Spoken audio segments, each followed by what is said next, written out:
Or, do you want to introduce him? I think I have the last couple of minutes. The famous. Yeah. Hi, I'm Alan Gates. I'm a retail engineer at Redgate at the moment for the next week or two.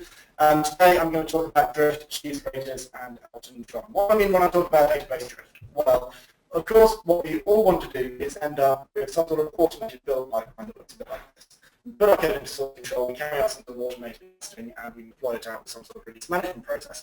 I know you all have this set up already, but whether you do or not, I bet some of you will look at this guy. I don't always edit the database, but when I do, it's on production. Now, somebody very smart once said this, is in quotes, when making changes directly on production, you are making the decision that the delay due to poor cycle time is more expensive than the risk of making a mistake. It always makes quotes look smarter when you put them in quotes on the screen. In fact, that was just me that said that. But the point is that when you have an automated deployment pipeline like this, if you, for example, find a bug in the test environment and you go and change it directly in the test environment, and then you deploy to production and you fix a bug directly in production, what you end up with is a version of the production database that is different from what's in source control. And you get all sorts of bad stuff happening, accidental rollbacks, failing deployments, environment inconsistency, and that's the point when something goes wrong and somebody says, oh, it works on my machine. Of course it works on your machine. Your machine looks different. You've got some completely untested, unknown version running in production. It doesn't take a genius to work out that's stupid. So a little while ago, at Redgate, we had an idea. We wanted to create a tool that would track the version of your database at any particular time. It would tell you when something had changed. It would also tell you if that change is actually something that's come from your CI server or if it's something you've never seen before. You can get a different report saying what's in one version and what the next version looks like. You can also see exactly who has made what changes at what time using what tool. Okay? Now, what I want to talk about today isn't actually the DLM dashboard, and it isn't actually drift as a problem. What I want to talk about is some of the stuff that we learned when we were building DLM dashboard. So when we were building DLM dashboard years ago, I was in the team and we worked very closely with about 20 DBAs, and we shipped a horribly early alpha version of the product.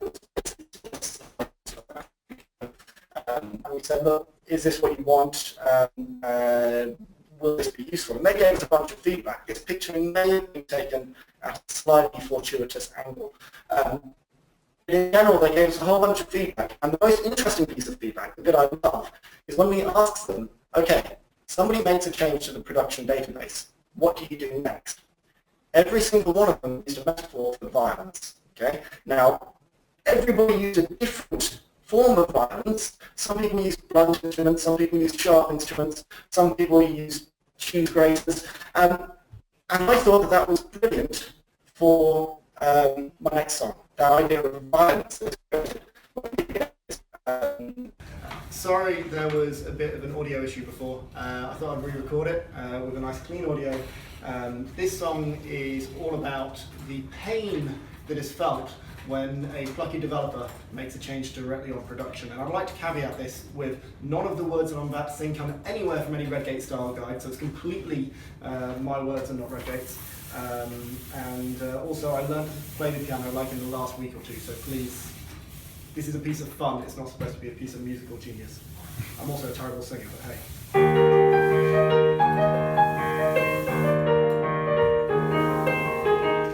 It's a little bit funny, this feeling inside. I'm not one of those who can easily hide. I don't have much money, but boy, if I did, I'd buy a big hideout where I could live. You see, I'm a sculptor, hey, of database code. There was a problem on production. Here's a script that I wrote. I know it's not much, but it's the best I can do. I wrote SQL Server, but I blamed it on you. And you can tell everybody it's not your fault. You've got this dashboard gizmo, shows the code that I wrote. I hope you don't mind that I put down in words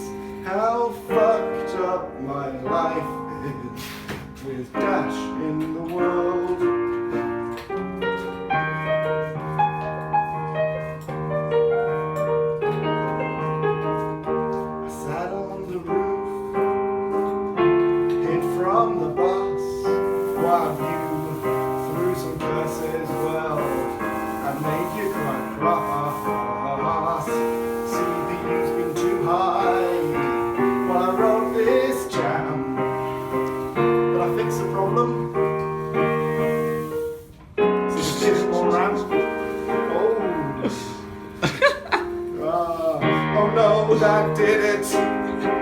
What's come over you? Hey, put down that cheese grater. What are you gonna do?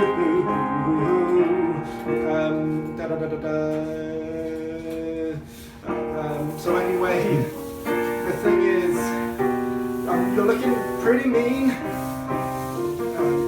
and so I better get out of here and do it unseen.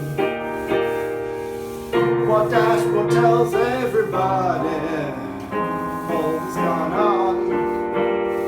It may be ingeniously simple, but it gets the job done.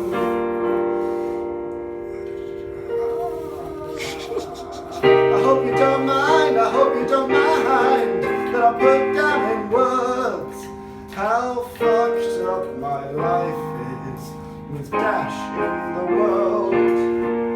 I hope you don't mind, I hope you don't mind that I put down in words how fucked up my life is with Dash in the world. Thanks, guys. In your world.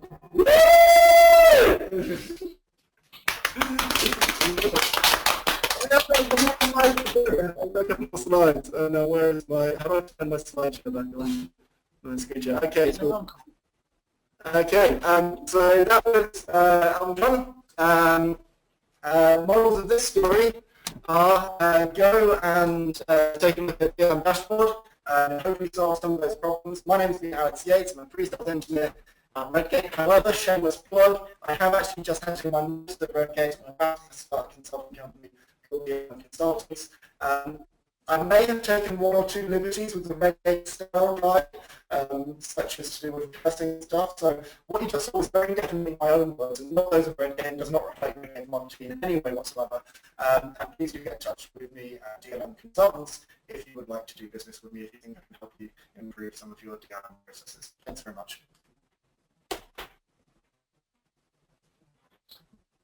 That was fabulous. Yeah, thanks very much, Alex. That was great. I don't think anyone was expecting it to be that. An Elton song. Yeah, I've only just started learning like last week. Yeah, that's not true. Yeah, last week. Yeah. Is the webcam on? Yes. Thank you very much. So I'm just going to have a look at the questions. We haven't got any new ones. So what we're going to do is, okay, that's it. I think we're going to close off. Would you like to play us out, Alex? Can you still hear and see? I don't have anything prepared for that. Like I said, I wasn't on the camera, you just heard it, so I'm afraid I don't have anything else to do, guys, sorry. All right, okay. All right, thank you very much, and thank everyone for attending. The videos will go up on the YouTubes. The YouTubes. It is the YouTubes. In... Don't know whenever you do it. Yeah, whenever I do it. It won't be this week, maybe next week, but certainly before the week after. And we're also looking for more presenters. And as I said to someone at SQL Saturday, I'm looking for a woman. We're looking for more female presenters. We're looking for more female presenters. So if there's anyone who wants to present, then just ping us an email or grab me on Twitter. And then most of the people who offer to present are men, and so we're just trying to get more women sort of into presenting. You had two Stephs. Yeah, no, but it took actually quite a lot of effort just to get Steph and Steph. You should have then split them up. So you had a Steph 1 week, 1 month, and the others you had Steph next month. Yeah, but rather than Clearly women are clearly in this one. All right, we'll have this conversation offline, so thank everyone for and see you all next month, the 24th of August. All right, bye-bye. Thank you, bye. Love you all. Where's that hand come from?